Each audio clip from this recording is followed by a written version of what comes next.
Hello everyone, welcome to today's tutorial. Today we're going to be going over the episode 4 Obi-Wan Kenobi A New Hope lightsaber from Bracca Builds, which is our channel.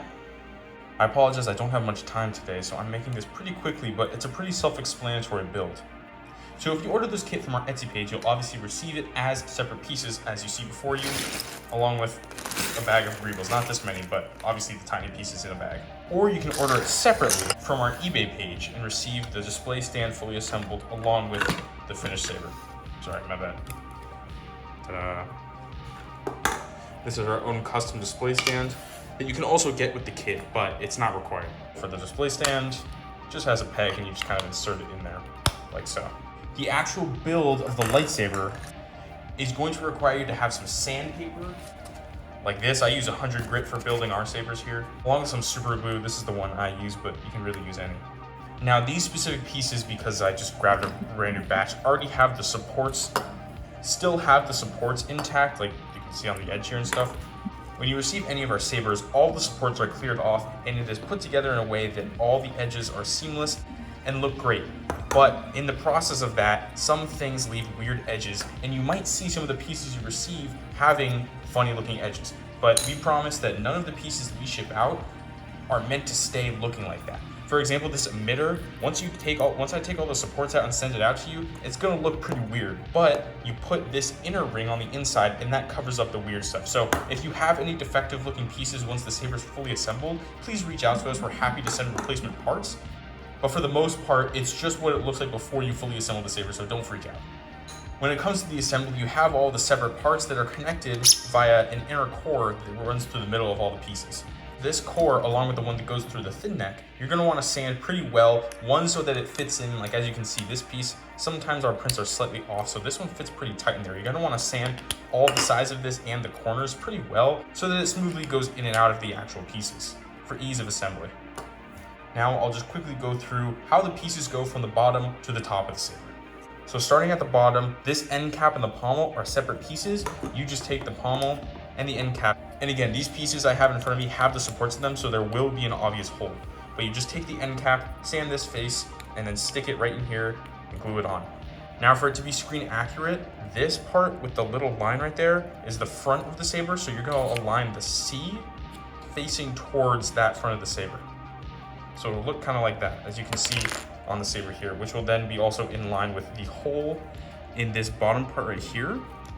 As you can see on this piece separately, the hole of this aligns with this. So you're gonna take this, put some glue in here, and this will all be fully sanded so the glue will stick better. Stick this in, then align this up, find the line, get the hole, and line them up like so, and that'll go in there. Again, there are supports on here, so don't worry about that. But next you take this piece, which I can't slide on because there are supports, but again, this just easily slides on. And what you want to do is line it up so the bottom of the switch box is in line with that circle in the black piece. You can also tell which side is right side up because the text needs to be readable. You know what I mean? As you can see here. The black piece, again, you just stick it on the last bottom chunk here, and that will basically leave you with this part of the saber. Now, all the details are pretty self-explanatory. This clamp card, these screws, both the buttons, and the staple here, all you will find in your bag, and you essentially just press fit them in. The little details like the screws, the staple, and this one, I would suggest putting a dab of super glue on the inside when you press them in so they stay, but the bubble strip here and the two larger buttons press fit quite nicely. I have not put any glue, and I cannot get these out. So you don't gotta worry about that. Just align them however you see fit, and that should be good to go. Same with the bubble strip. You should just be able to press that in there, and that just stays just like so. This bottom D-ring, you kind of just go like this. So you can see, you can take it out pretty easily. It just flex like this. Pretty simple piece. You kind of just wanna spread it apart around the edge, and then push it in like so. Now, it helps to loosen it up by wiggling it. I wiggled this one back and forth for about a minute, and it becomes looser. You can put that to however desired stiffness you want by just wiggling it more and more. I wouldn't recommend going around for a long time like swinging and hanging it from here, but honestly, it's not it's heavy. It feels nice in your hands, but it's also not like extremely heavy. So you could hang it from here if you really wanted to, but I wouldn't suggest it long term. This is more of a display piece at the end of the day. Now for the upper emitter section. This one's a little more tricky. This is what this sub-assembly will look like in and of itself. You have the emitter, and now you can see there's this gap here in the top here. This is accurate to the screen accurate Rolls-Royce engine piece used. And you want to line up this inner ring with the holes. And it's, again, all of these pieces, I haven't even actually glued in here. I just press fit all of them. So I kind of just put this in here and then put a screwdriver or something and turned it until you can see through all the holes and it looks great.